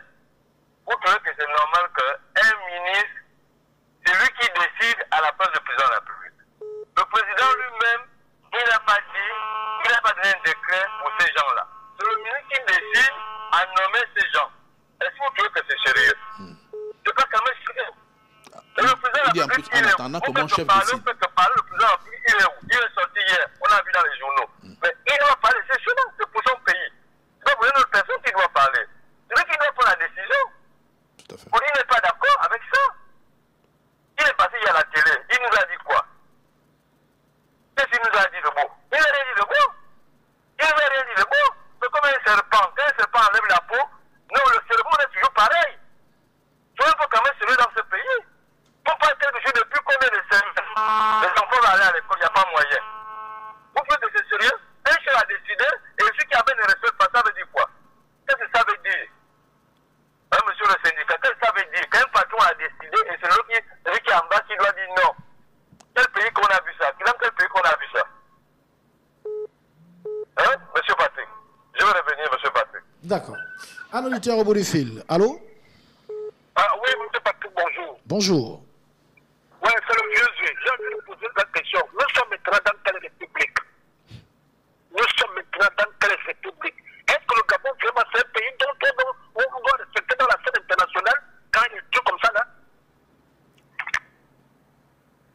L'auditeur a été assez court. On va prendre un autre auditeur. On va prendre une série d'interventions. On va donner la parole à M. Monsieur Jean-Narcisse en ligne. On vous écoute. Monsieur Jean-Narcisse disait antérieurement que le Gabon est devenu une cour du roi Péto, où tout le monde dicte ses règles. Je crois que, à ma humble avis, monsieur Michel Manga ne croyait plus au pouvoir décisionnel de monsieur Ali Bongo Ondimba. Et il s'est mis dans la peau de monsieur Ali Bongo Ondimba pour faire à sa guise. Ça, c'est selon moi. Hein. Merci. Voilà. Merci beaucoup. On va prendre un autre auditeur. Allô? Oui, bonjour Patrick. Bonjour. Ouais. Bonjour à M. Fridolin. Bonjour. Oui, moi j'ai une autre approche. Hein. Je viens pour féliciter les syndicats de l'éducation nationale. Parce que on appelle ça comme l'environnement politique et syndical au Gabon a un problème. Dans la politique, nous n'avons plus d'opposants. Donc, l'État fait ce qu'il veut et les pauvres syndicats sont en train de galérer. Le syndicat n'est pas un gendarme. Okay? Donc, ils sont obligés de faire ce que le syndicat peut faire, ça veut dire des propositions. Et dénoncer. Mais ce que je regrette, c'est du côté là, les gens qui sont obligés, ils sont oubliés. On aimerait voir le ministre du Travail faire ce genre de débat pour le secteur privé. Ah. Tous ces syndicats-là sont en train de faire le travail que l'opposition devait faire. Et on nous parle des opposants. Moi je dis bravo à ces syndicalistes-là, vous pensez au pays. Vous ne pouvez rien, vous ne faites que des propositions. Maintenant, si on ne vous écoute pas, je ne sais pas qu'est-ce que vous pouvez faire. Hein? Eux, ils sont au sommet, ils demandent que l'administration soit compétitive, mais eux, ils sont en train de faire le désordre. Mais ils ont fait le désordre avec ses amis. Et puis, on ne sait même plus si nous sommes en République, si nous sommes dans une ou le roi Péto, on ne sait plus. Moi, je dis bravo, je vous félicite, vraiment. Je félicite M. Leyama qui fait partie de son côté. Mais vous faites partie de la société civile, malheureusement. Donc, c'est ça, je vous remercie. Merci. Merci beaucoup. Il y a un autre auditeur. Allô? Oui, allô, bonjour, monsieur Patrick. Bonjour. Oui, c'est le Mont-Villois. D'accord, on vous écoute, monsieur le Molvillois. Oui, bon, mais bonjour à monsieur Zeminsa. Bonjour. Merci déjà pour l'occasion que vous nous offrez d'être passé sur le plateau de Gabon News dans cette émission qui est écoutée. Bon, écoutez, moi je vais revenir sur la PE. Moi, ce que je voulais poser comme question à monsieur Zeminsa, c'est juste à savoir à l'origine quel était le but de la création des associations des parents d'élèves et quel était aussi le but de la création des coopératives. Pourquoi je pose cette question? Parce que je me rends compte qu'aujourd'hui déjà les coopératives n'existent plus, qui a laissé place aux associations des parents d'élèves qui n'existent maintenant là pas pour des actions sociales mais pour de l'arnaque. Parce que, excusez-moi de l'expression, je sais que peut-être qu'il va sûrement commenter là-dessus. Parce qu'aujourd'hui, vous remarquez qu'il y a beaucoup de parents qui ont même du mal à inscrire les enfants. Parce qu'en dehors de ce qu'on demande comme inscription, des frais d'inscription, mais on va encore demander au-delà de ça des montants parfois exorbitants des APE. Qui fait que des parents qui ne se retrouvent pas, quand ils arrivent dans ces établissements, ils sont parfois obligés de repousser le chemin parce qu'on les impose même de laisser les associations, des montants pour les associations des parents d'élèves. Comme quoi, s'ils n'ont pas ça, on ne peut pas inscrire leurs enfants. Et pour donner un exemple sur moi-même, mon fils apprend dans un établissement de la place à Ouvimbo. Là-bas, on nous a imposé à ce qu'on paye 10 000 francs pour commencer. En fait, comme commencement, le montant global dans les 9 mois, c'est 18 000 francs. Mais on devait payer d'abord 10 000 francs pour le commencement pour les enseignants vacataires. Et je voulais encore poser la question à M. Zeminsa, qui est un technicien de l'éducation, puisque c'est un syndicaliste. Alors, finalement, est-ce que ce sont les associations des parents d'élèves qui recrutent les enseignants? Parce que si on nous dit qu'il faudrait qu'on paye de l'argent pour payer les enseignants vacataires, donc quoi cet argent est demandé par les associations des parents d'élèves, alors je voudrais vraiment avoir un peu d'explication là-dessus. Merci. Bien. Alors, vous voyez qu'il y a beaucoup de choses. Voilà, il y a beaucoup de choses. Ce sont des questions pertinentes. Bon, commençons d'abord par la mutuelle. La mutuelle, comme son nom l'indique, la mutuelle est gérée par les élèves. Elle permet effectivement d'améliorer l'environnement étudiant. Elle devrait être gérée par les élèves. Elle est gérée par les élèves. Elle devrait être gérée parce qu'on a l'impression que c'est pas... Voilà, elle devrait être gérée par les élèves. Et c'est pourquoi, lorsque vous regardez la note, quand on décline l'utilisation des 10 000, À l'intérieur de 10 000, il y a 2 000 francs qui est destiné à la gestion des coopératives scolaires et des mutuelles. Donc, qui sont destinés, ce sont des structures gérées par les élèves qui doivent améliorer effectivement l'environnement scolaire et faire face aux différentes activités socio-culturelles que les élèves peuvent être amenés à organiser au sein de l'établissement. Il peut y avoir des clubs d'anglais, club journal, club art, donc différents clubs qu'ils peuvent animer et dont cet argent-là sert à ça. Bon, il y a l'association des parents d'élèves, qui est une structure qui n'est pas directement rattachée à l'école, mais qui interagit avec l'école, qui vient en appui à l'école pour améliorer le cadre de vie de leurs enfants. Tout à fait. Si les parents constatent qu'à l'école de mon enfant, il n'y a pas de toilettes, l'association peut dire on va construire des toilettes pour nos enfants, afin qu'ils puissent aller faire leurs besoins avec aisance. Donc, ils peuvent construire. Lorsqu'ils constatent qu'il y a les tables bancs, il y a une table banc qui a été cassée, ils peuvent remplacer le table banc qui est cassé. Lorsqu'ils constatent que la barrière de l'établissement de leur enfant est cassée, ils peuvent venir. Donc, ils viennent en appoint pour aider l'administration scolaire à faire face aux difficultés ponctuelles qui se posent à l'établissement. Donc, ce n'est pas la structure qui gère l'établissement, non, c'est tout qui vient en aide, qui vient en appoint pour appuyer effectivement l'administration scolaire. Pour améliorer le cadre à faire face aux besoins pressants et urgents qui peuvent être posés au cadre de vie de leurs enfants.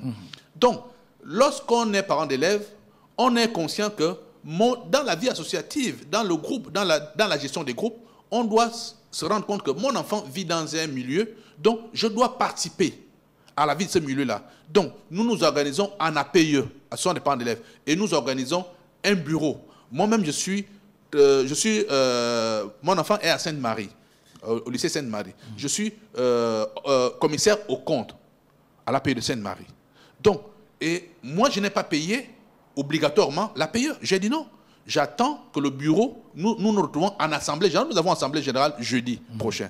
Donc, on va décider du montant du taux, du nouveau taux qu'on va fixer à tous les parents. Est-ce que ce sera 1 000 francs? Est-ce que ce sera 5 000? Est-ce que ce sera 10 000? C'est ça le problème. Parce que l'école a voulu dire non, l'école a voulu dire non. J'ai dit je ne paye pas. On n'a pas encore décidé. Donc, je n'ai pas payé. Je n'ai payé que la scolarité. Ce n'est pas à l'école d'imposer. Voilà. Je n'ai payé que la scolarité de mon fils. Je n'ai pas payé d'APE. J'ai dit je ne paye pas. Je n'ai pas payé, on ne m'a pas tué, on n'a pas mis l'enfant à l'école. Parce que c'est Fridolin, mais ça aussi. Parce que le parent a les droits. Si on dit que votre enfant ne rentre pas en classe parce que vous n'avez pas payé à payer, vous avez le droit de porter plainte. Soit au commissariat, soit de faire une citation directe au tribunal. Vous avez le droit. Le parent a le droit. Parce que lorsque vous payez quelque chose de plus au-dessus de ce qui est fixé par la norme, vous avez le droit de porter plainte à cet enseignant-là ou à cet établissement-là. Mais nous avons des droits en tant que parents d'élèves.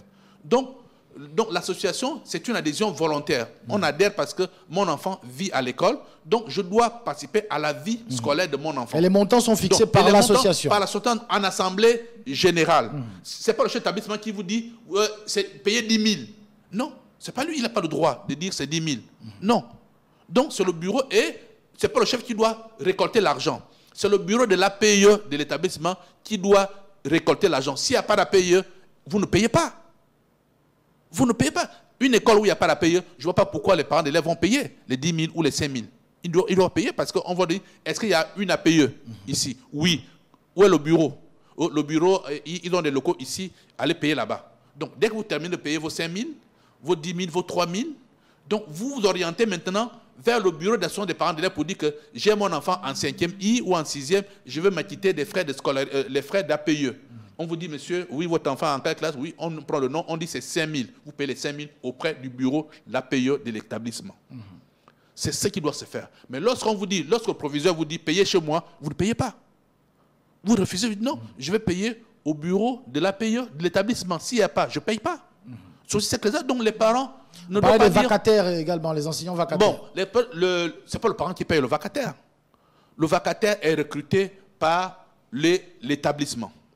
Bon, si l'établissement n'a pas de budget, il peut réunir l'APE pour dire que voilà le problème que j'ai, je n'ai pas de prof d'anglais. Je voudrais emprunter le prof d'anglais qui officie au privé ou dans un collège près de chez moi ou que nous voulons recruter.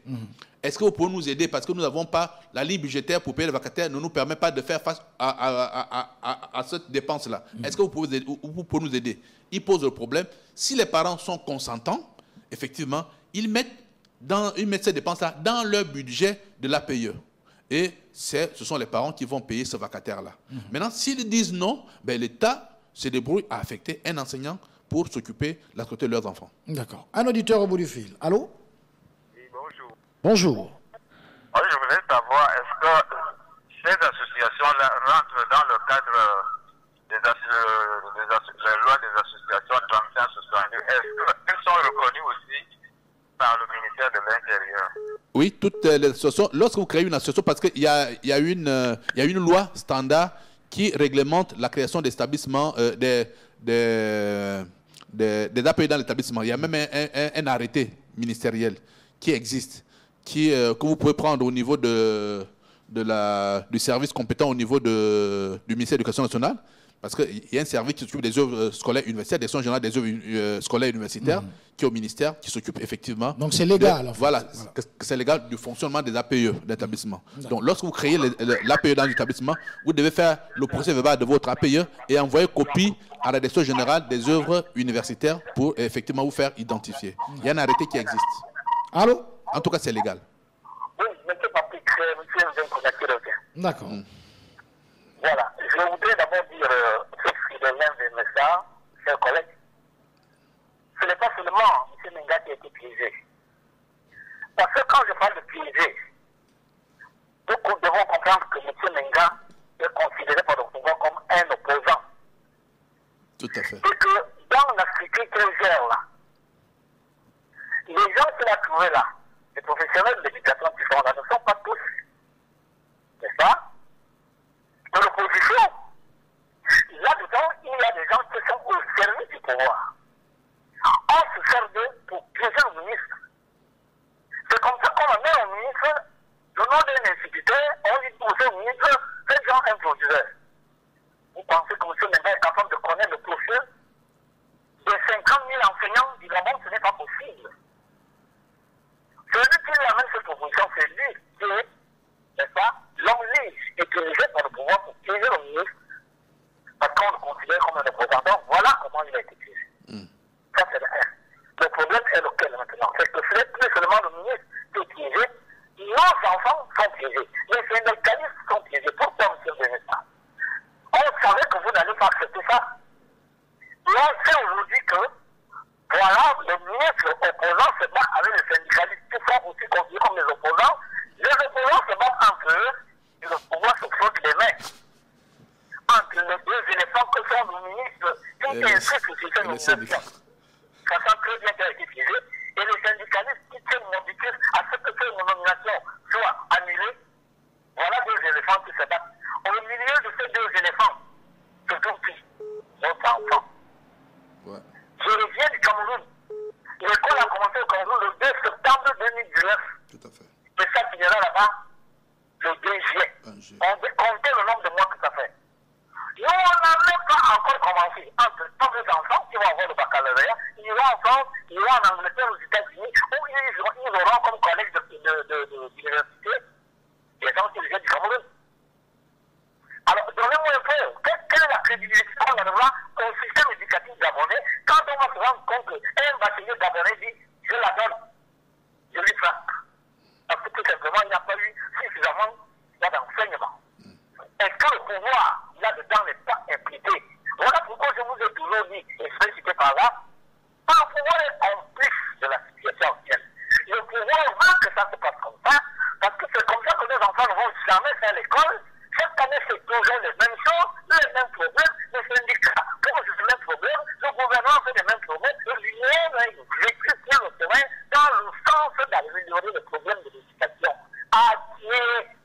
Nos pauvres enfants, M. Patrick, M. Benessa, mes chers compatriotes, le pouvoir doit prendre rapidement des décisions pour que l'école au Gabon enfin commence. Au lieu de dire, on attend le décret, tu ne viendras jamais maintenant, pendant ce temps-là, les gens sont assis, les autres travaillent, les uns inscrivent, les autres n'inscrivent pas, mais on va où comme ça? Et en mai, là, on va dire l'année scolaire est terminée, c'est fini, on fait le bac, on fait le BTC, tout le monde est à nous. Oh là là, c'est pas vrai ça.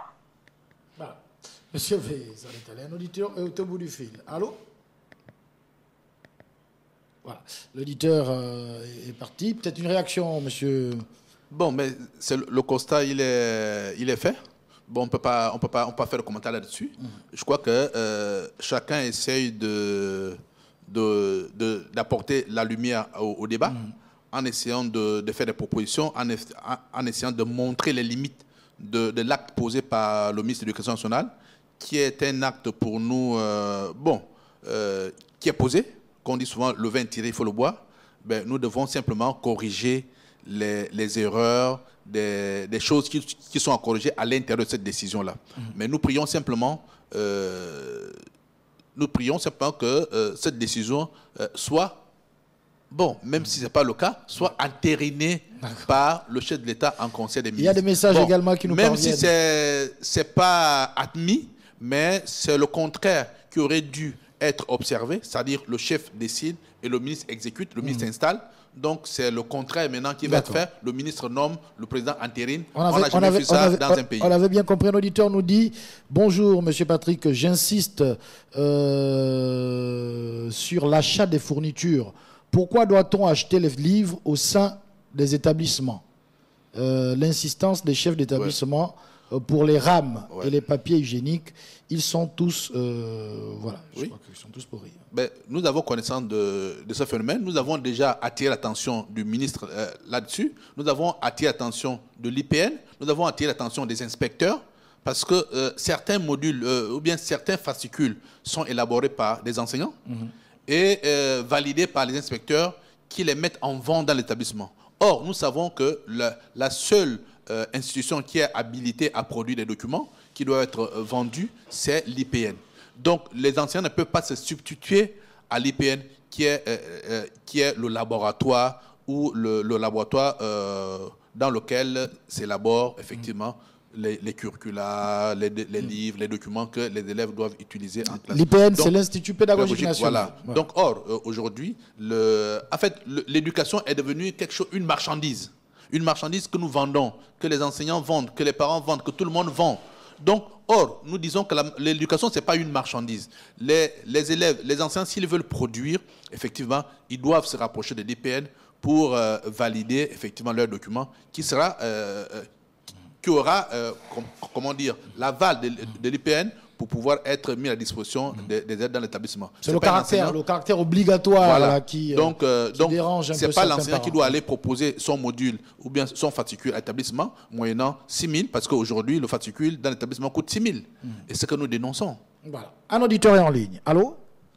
Oui, M. Patrick, c'est Stan qui revient. On vous écoute. Oui, bon. Moi, vous savez, je veux juste relever ici la grande légèreté avec laquelle la question de l'éducation est traitée dans notre pays par nos autorités.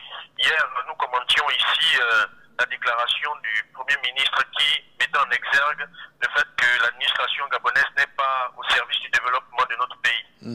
Mais de quel développement peut-on parler quand on traite aussi légèrement l'éducation dans un pays?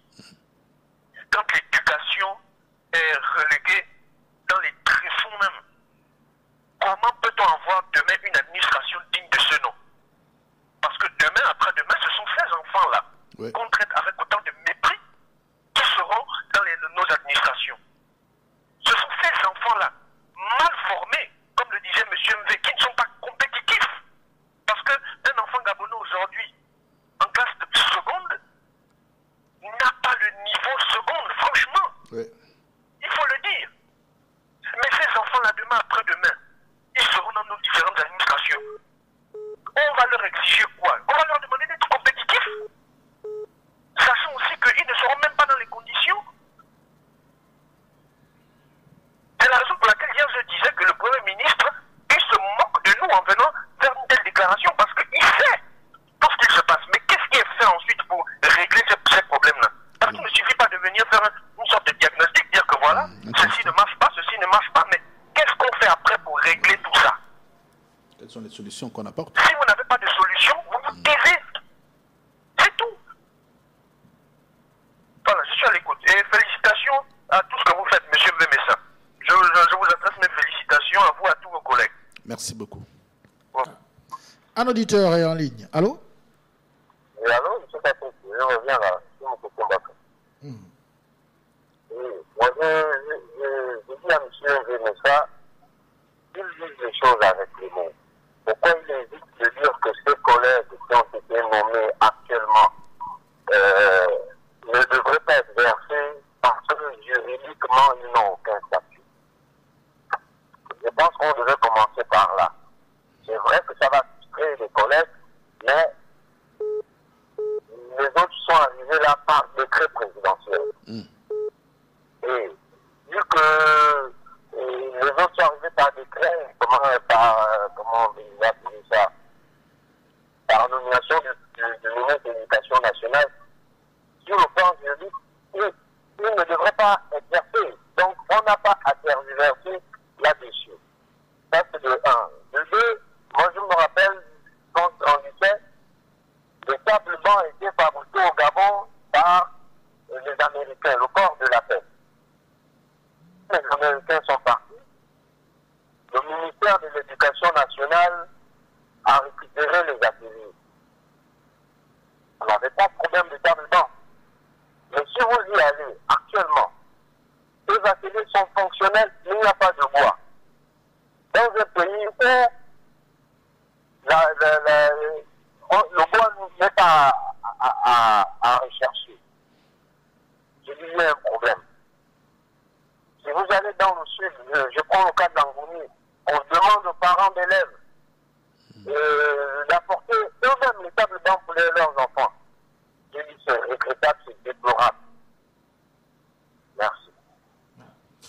Merci beaucoup. On s'achemine progressivement vers la fin de cette émission, la tribune des auditeurs. Allô? Oui, alors, M. Patrick, juste pour dire vraiment gros bisous à Papa Mvé. Vraiment là, il a tout dit.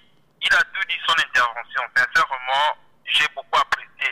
Et juste sur un petit point, tout à l'heure, monsieur Fridolin disait, l'association des parents d'élèves participe pour un peu l'amélioration de nos enfants dans les établissements, c'est bien.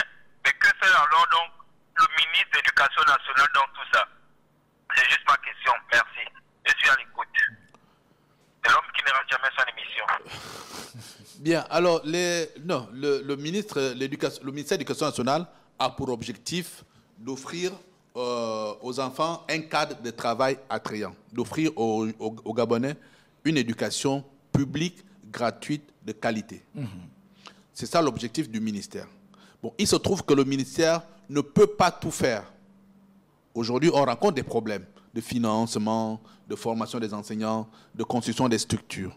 Donc, c'est là où intervient l'association des parents d'élèves qui peut aider un tant soit peu le ministère à combler certains déficits. Parce que c'est d'abord leurs enfants qui apprennent. C'est d'abord leurs enfants. Voilà. Ils peuvent constater que votre enfant apprend dans un lycée, il n'y a pas de toilette. Vous pouvez dire l'APE va construire des toilettes. Vous pouvez constater que le mur de la classe de votre enfant s'est effondré. Vous pouvez refaire le mur en attendant que l'État réagisse. Parce que l'État réagit toujours en retard. Donc, l'APE vient en appui, en appoint au fonctionnement normal de l'établissement. Mais il ne se substitue pas à l'État. Il ne remplace pas l'État. Bien. Donc, les problèmes d'éducation, nous les connaissons. Ils sont nombreux. Ils sont, ils doivent être prioritaires. Mais l'État, nous constatons que l'État lui-même, dans le cadre du programme de relance de l'économie, l'État a dit que le secteur de l'éducation est un secteur clé qui peut permettre la relance de l'économie. Mais, à y regarder de très près, le gouvernement ne met pas l'attention qu'il faut dans le secteur éducation, où aujourd'hui, vous constatez que l'ENES qui forme des enseignants est fermé. L'ENI qui forme des enseignants est fermé. Et aujourd'hui, nous avons des enseignants qui meurent, des enseignants qui vont à la retraite. Cette année, nous avons eu plus de 400 qui sont partis à la retraite. Ils ne sont pas remplacés. Vous voyez? Ça veut dire manque les classes qui se vident. Il y aura des classes sans enseignants. Donc, ça c'est un fait. L'autre fait, c'est que les enfants naissent chaque année. Mais le rythme de construction ne suit pas. C'est pourquoi vous constatez aujourd'hui que les effectifs augmentent de jour en jour parce que l'État ne fait pas adéquation, naissance, construction. Le Premier ministre promet la construction de plus de 1600 salles de classe d'ici 2022. Nous sommes pessimistes. D'accord. Je le dis, je le lui ai dit. J'ai dit, ah, bon, on a écouté, mais on n'est pas sûr que ça va arriver. Parce que pourquoi je dis que ça ne va pas se faire? Parce qu'ils disent qu'il manque de terrain. Parce que nous avons un programme avec l'AFD. L'AFD. Donc, nous avons le programme avec l'AFD. Mais l'AFD exige à l'État de leur trouver des terrains. L'État dit qu'il n'a pas de terrain. Donc, c'est pourquoi je dis, si l'AFD qui a 100 milliards... C'est un problème de terrain, en fait. L'État, les Français nous ont prêté 100 milliards que nous avons, pour parler en français facile. Nous avons 100 milliards que la France nous a donnés. Bon, l'AFD dit, trouvez les terrains, je vais construire les salles de classe. L'État lui dit qu'il n'y a pas de terrain.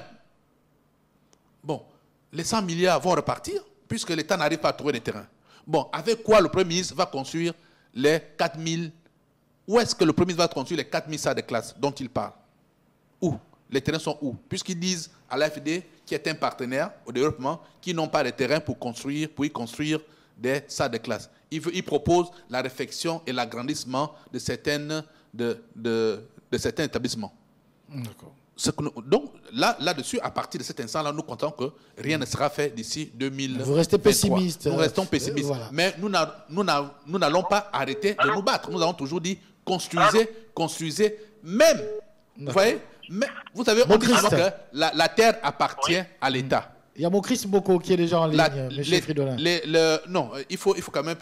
La terre appartient à l'État. Au lieu de mettre le titre foncier à la carte de dépôt, qu'on prenne ce titre foncier-là, qu'on les donne au secteur éducation. C'est un autre sujet. Un autre au bout du fil. Oui, non, ça c'est un fait. Au lieu de mettre les titres fonciers à la carte de dépôt et de consignation, qu'on prenne ces titres fonciers-là, qu'on les donne au système éducatif.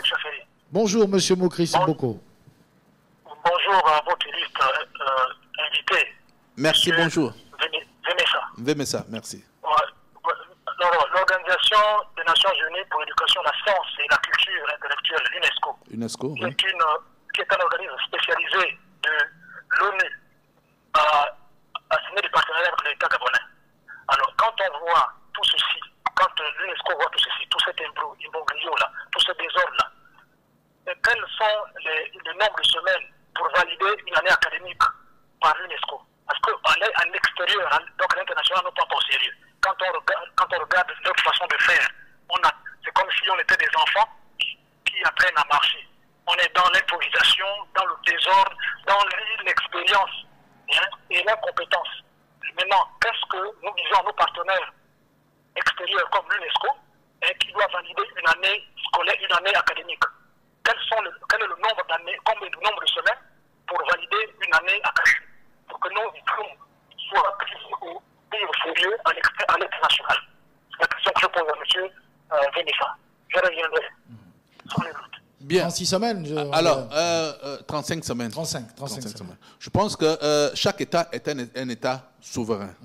Chaque État définit effectivement son calendrier scolaire, élabore ses programmes et maintenant en se conformant à la norme internationale, à la dynamique internationale, pour éviter d'être en retard par rapport à ce qui se fait dans le monde. Hein. Voilà. Mais maintenant, c'est l'UNESCO met un seul minimum à ne pas, en deçà duquel on ne doit pas aller. Donc, c'est entre 25 et 35 semaines de cours pour valider une année. Donc, c'est un seuil que l'UNESCO fixe pour dire, si vous allez en deçà de cette norme-là, vous n'êtes pas tout à fait dans la norme requise, dans la norme internationale, dans la dynamique internationale. Donc, vous êtes en deçà de la dynamique internationale. Donc, vous devez corriger. Donc, mais chaque État, effectivement, en fonction de ses réalités, en fonction de ses besoins, effectivement, définit son année scolaire selon...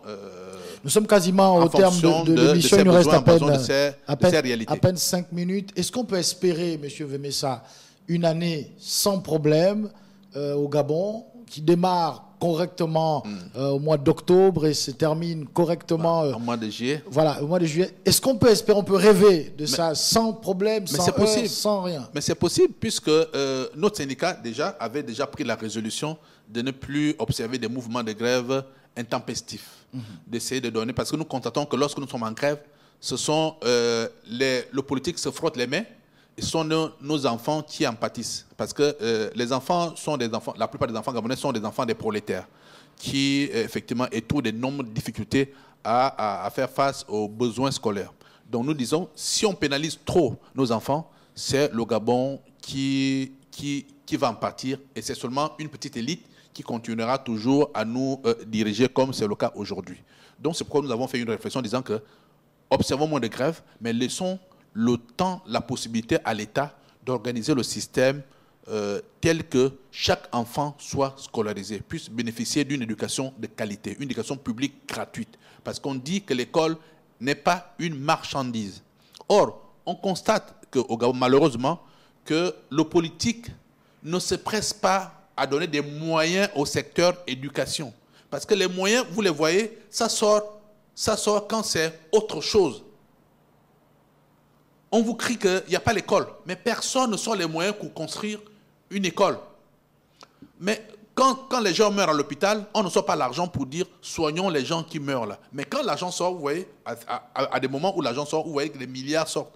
Mais à quoi servent les milliards qui sortent? À rien du tout, à des futilités. Donc je pense que pour un pays, dépenser dans l'éducation, c'est faire de l'économie, c'est faire des économies. Parce que lorsqu'on investit dans l'éducation, on se fait des économies. On sait que plus tard, on va engranger des bénéfices.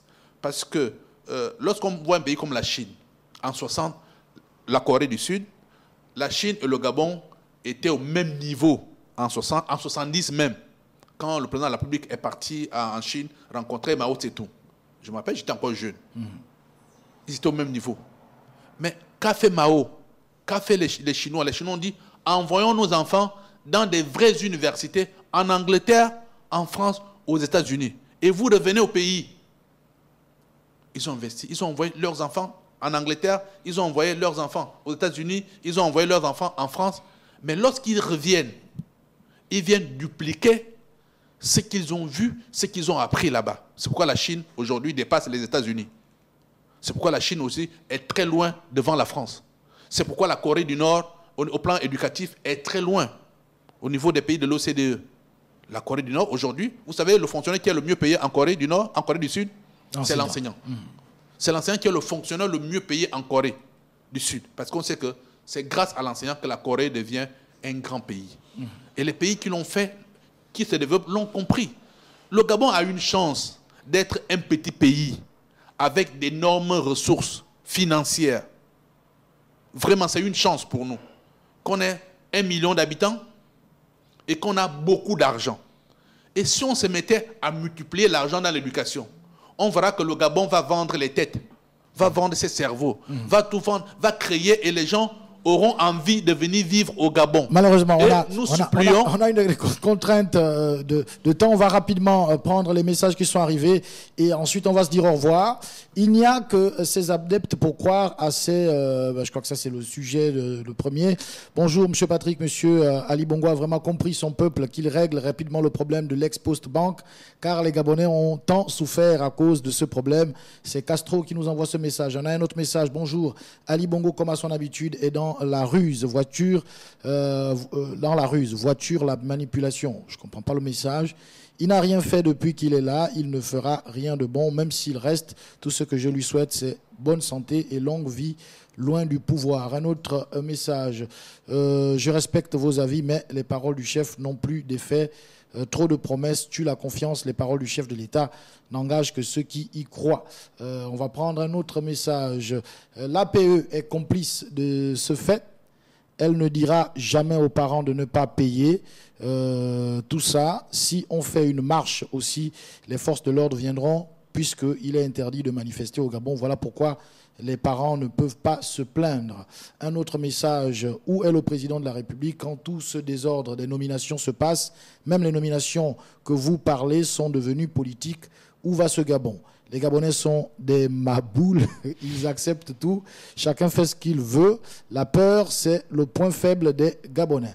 On a un autre message. Bonjour Monsieur Patrick, c'est depuis 2009 qu'il le dit.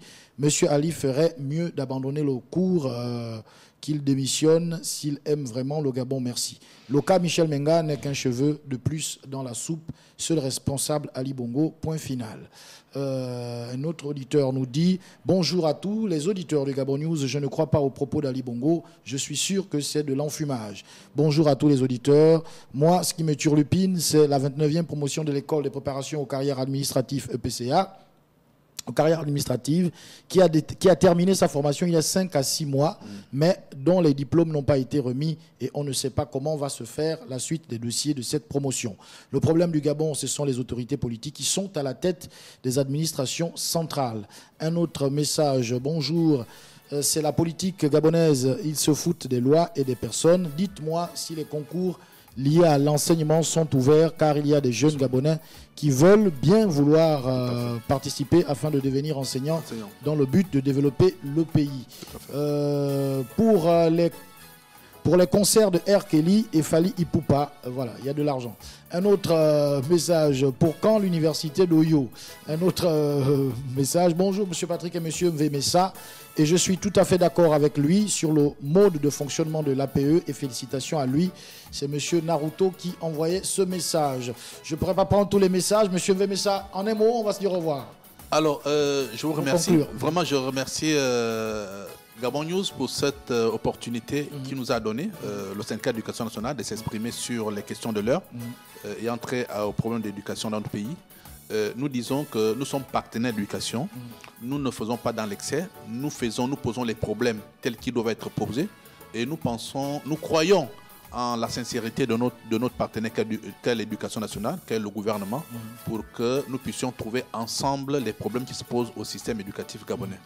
Bon, lorsqu'on dénonce, on dénonce avec des propositions. On dénonce pas parce qu'on est de mauvaise foi, mais parce qu'on veut que le système aille dans le bon sens. On veut que le système s'améliore, le système devienne un système performant et compétitif. Et pour faire un système compétitif, il faut des hommes compétents et compétitifs. Il faut un système fluide, il faut des conditions qui permettent à l'enseignant d'enseigner, un environnement qui permet à l'élève d'enseigner. Et nous voulons que l'État puisse prendre conscience que le secteur éducation est un secteur prioritaire pour son développement, parce que le Gabon émergent passe par un secteur éducatif performant, efficace et compétitif. Et rien ne peut se faire, le Gabon ne peut pas se développer si l'école gabonaise est au bas niveau par rapport à d'autres systèmes éducatifs. Donc, copions l'exemple de la Chine, copions l'exemple de la Corée, copions l'exemple de la Finlande, copions l'exemple du Rwanda, qui en Afrique nous donne un exemple pour dire qu'en Afrique, on peut. Nous pouvons, avec la volonté politique, nous pouvons. Merci. Merci beaucoup, monsieur Fridolin Mvemessa. Merci à tous les auditeurs qui sont intervenus dans cette émission. Malheureusement, on n'a pas pu prendre tous ces appels. Il y a énormément de messages qui sont arrivés. Merci d'avoir participé nombreux. On a fait ce qu'on a pu. Vous avez demandé qu'un spécialiste de ces questions arrive dans cette émission. On a fait venir monsieur Mvemessa. J'espère que vous avez été satisfait de son intervention. On se retrouve demain, donc à partir de 11h pour cette émission La Tribune qui est réservée aux auditeurs. Merci à Obixé qui était à la technique. Au micro, Patrick. Demain.